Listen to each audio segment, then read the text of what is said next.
Good to see everybody. First of all, I want to congratulate Coach Desimo and his staff and players, and what a great year they've had. Excited that they're playing in the championship game, and just they've done a tremendous job. And to go undefeated on the road in any sport is something to be very proud of. And I know they're looking forward to playing Marshall. I'm sure we'll have a great crowd. Hopefully the weather will hold up and be a great day for us. Our game against Louisiana Tech on Saturday, we tried to move the afternoon, but the girls are playing, I understand, and we're going to move it to Sunday afternoon at 3:30 against Louisiana Tech. We tried to go Friday night, but I believe they've got a game at Memphis midweek and didn't want to take that on, so certainly understand that. But going back to men's basketball, last time we spoke, we were about to play Rice. We played average first half, got in a hole, then dug ourselves out of the hole at the end of the half, and then came out the second half, couldn't score. Things multiplied on us a little bit. Devin Anglin hit 6 threes for them, and they beat us, physically beat us up. They're really having a good year, by the way. They're 7-2 and beat Arkansas State down in the Bahamas a couple of days ago. And we came back, or we left the next morning, actually, very early, and went to the Virgin Islands and played what we thought is one of the best passing teams and one of the best offensive teams in the country in Liberty. And they beat us, and certainly they won the tournament. So we knew that was going to be a tough game. Then we turned around in the losers bracket, and we played GW. And they had not shot the three ball well. They hit some threes and beat us. And then we had a day off to recuperate and practice, and then came back and played a very strong UAB team with an American Player of the Year up front on the front line. And we were able to carry an 8-point lead in the second half. And then they hit shots they haven't been hitting, and we didn't. And we wound up losing that basketball game. And we came back, we practiced for a couple of days and got ready for Nicholls State, a really good team. It's picked second, third in different polls in the Southland Conference. Coach Sadler does a great job. You know, they beat LSU a year ago, and then they're going to have a really good season this year. And they came in. We played a really good first half, maybe our best 20 minutes of basketball in the first half all year. And then had an open three to start the second half, didn't go in. And they hit one, and then he hit another one. We called timeout, tried to slow it down, and they wound up shooting 8 for 11 from three in the second half. And it was just one of those games. One of the last ones was a shot clock attempt almost from midcourt, and Kentrell Garnett's draped all over the guy, and he makes it. And but that's just the way that game went. And we lost the lead with 18 minutes to go in the second half. And we played from behind. Kyron Ratliff was huge. He had a 10-point swing. He scored 10 points in 3 minutes from 11:31 to 8:31 in that game that tied it. And then late, Christian Wright hit a big three that tied it. We needed a stop. We got the stop. They call a foul on them. Christian Wright going to the goal. Makes 2 free throws with 13 seconds to go, and they dribble down, and with 6 seconds left guy lost the ball, and we thought he pushed off, and then he tripped, and we didn't see a foul, but a foul was called, and they went to the free throw line, where they're a 58% free throw shooting team, and they shot 90% against us, and he made 2 free throws, and then we didn't get the shot we were looking for at the end. So disappointing loss. We've played a really good schedule, very competitive, and in most of the games that we've played, or really every game physically, we're outmatched. You know, we go back to all conference players on other teams, certainly, and we don't have ours with us. And physically, it puts us at a disadvantage. Rebounding's been an issue. It's going to continue to be an issue. We hope to improve in that area moving forward. Certainly, we've been out free throwed. Our opponents have made more free throws than we've attempted. That's been an issue. But we've done some good things, too, and we've really valued the basketball, taken good care of it. And I've seen improvement. I saw improvement during the 3 games in the Virgin Islands, and then also saw a lot of improvement this past week. And we're looking forward to playing Louisiana Tech, knowing they've got an all-conference guy, too, and player of the year in Conference USA. big kid. It's going to be a difficult challenge for us. But they're well coached and got a good team. And, playing a tough schedule will continue.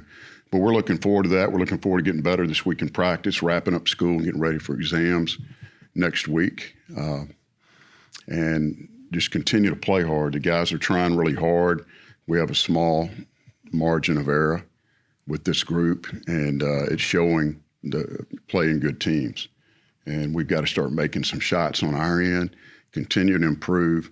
I like what I see from the guys, and we've asked them to go out and do their best and play the best of their ability, and I think they're doing that. You mentioned Kyron. He's had, I think, a career high each of his last 3 games. Is this the guy that you saw when you recruited him, that this is the kind of guy I think we've got on this team? Yeah, he's really stepped up. He's done a nice job, and he played better in the Virgin Islands and showed some fight against the big kid, the all-conference MVP from UAB, and continued to do that the other day. He's been shooting the three-point shot well. It's something he can do. He's shooting free throws better. He's rebounding the ball is the main thing that we're encouraged about. I think at halftime, maybe the other night, maybe he had 9 and 6, and we challenged him at halftime, and I said, get 20 and 15, and he got 25 and 13. But he's gotten better and better, and he's having some confidence, and he was able to play the entire second half the other day, which was impressive too, and fought through some being tired a little bit, and I thought they did a really, really good job for us. So certainly proud of Kyron, and hopefully he can continue to keep it up. And we'll play some bigger guys. The court. Look at Louisiana Tech; they're going to be much bigger up front than Nichols was. So, but if he continues to do anywhere near what he's done the last 3 games, what could that do in terms of changing what y'all can do on offense?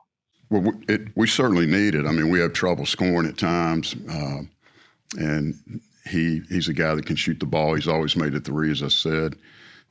I challenged him just like I challenged those guys last year, that were here. And I said, one, you need to rebound better. You guys need to have the best year you've had. And last year, those guys had the best year they'd had for us.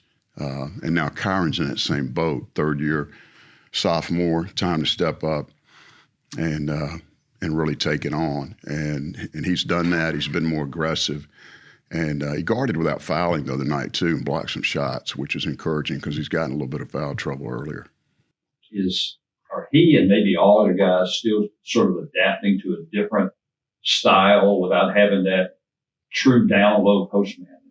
Yeah, I think so, Dan. It's a good question, and it's been something that has been a little bit more difficult than I anticipated. When you lose our all-conference guy and our biggest guy, our leader, our bell cow, and we were going to play through him in the low post and up top with 5 out, and then he's gone.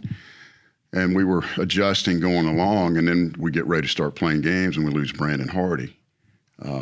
And that was a big blow, too. And we hope to get Brandon back here in the next couple of weeks. I think he'll be back and be playing again. But losing both those guys has really hurt us. There's no question about it. And I think if we have one of those guys, if not both, I think you're looking at 4 more wins probably. Mike Thomas had a game, was it Rice game? He scored 17 points, shot the ball well. He hasn't played as many minutes. Is it hard because he's technically a point guard and Christian's doing really well right now? Is there any way of getting scoring out of him? Because he has improved as a scorer since he's been here to where he something like that game and still play Christian. Seems like you need some offense from Mike. Right. No doubt, Kevin. That's a good point. And it's something we talked to him about. We need him to score for the last two games. I've encouraged him to shoot the ball more. He and Christian played together quite a bit in the Islands, and also the other night playing with a smaller lineup since we're small, using our speed and trying to get a couple of guys out there that can create for others a little bit better. But Mike has not shot the ball well from 3 and not shot it from 2, and he hasn't played as well in the last 4 games as he did against Rice, that's for sure. But he can be a spark plug for us. He has been before, and we need him to score the basketball a little bit. Kentrell's been locked up. Teams are taking him out. They've done a good job, and he's frustrated. We're all frustrated, but we're putting our best foot forward and trying to get better every day. So what is the situation? Obviously I wasn't in the Virgin Islands and I was in Monroe Saturday, so I'm kind of playing catch up here. So tell me, what's the situation with Karan Davis? Well, right now he's unavailable. I'm going to meet with him tomorrow, and we're going to make a decision on what we're going to do moving forward. So, but nothing happened in the Virgin Islands. No, nothing. No, he played good. He played really well. He had some good games and in limited minutes scored some points for us, and those are some things he can do. So is the biggest concern moving forward right now getting some sort of consistency on defense? And what's the biggest issue? Well, the biggest issue I think is guarding the ball and rebounding. I mean, we got to guard the ball. We did better the other day, I thought. And, you guys have noted how well we've done on three-point field goal percentage, led the nation last year. And then Nichols is 2 for 12 in the first half, and they go 8 for 11 in the second half. And we've got to get out on people and then still keep them from driving to the paint and scoring. So the defense has improved, but it's hard to see it. But rebounding's an issue. I mean, UAB had 20 offensive rebounds against us. They had 20 against Middle Tennessee yesterday as well. But they were just playing volleyball up there on the glass, and eventually they're going to get one in. It doesn't matter how many times you shoot it. So we've got to come together defensively, and I think once we start making shots, our defense will be better and vice versa. And that's been an issue for us too. Mustafa, you can see his skill set. Is it just about him finishing more often, or what can he do to be more consistent? Or what does he need to do to be more consistent? He scored, I think, 19. He's scored like 19 points 3 out of the last 4 games, maybe right on the head, and he left some shots out there. He's got a good scoop shot. He's got good hands around the basket, reverse layups. He can score in traffic, but he missed a couple that he normally makes, and he would have had 20 in those games. He did go to the free throw line the other night 14 times, I think made 11 maybe, and did a good job there for us, and has rebounded the ball pretty good too. I've challenged him to be better defensively, and he does it in spurts, but I need more consistency. Is it about not playing ball, having Keck play volleyball? Is that the key, or what's going to be the key? That'll be a concern. It's going to be every game, based on what we said earlier without our personnel. But physically, we're just outmatched sometimes. But Bacho's a really good player, and he hurt us last year up in Ruston. Excellent free throw shooter. And he's a good player. They've got a couple other guys that are good players too. So they've got about 6 or 7 deep. They did lose on Sunday. They were undefeated, and Saturday they lost to Coach Johnson in Southern. Went up and beat them, which was a great win for Kevin. He used to coach there as well. So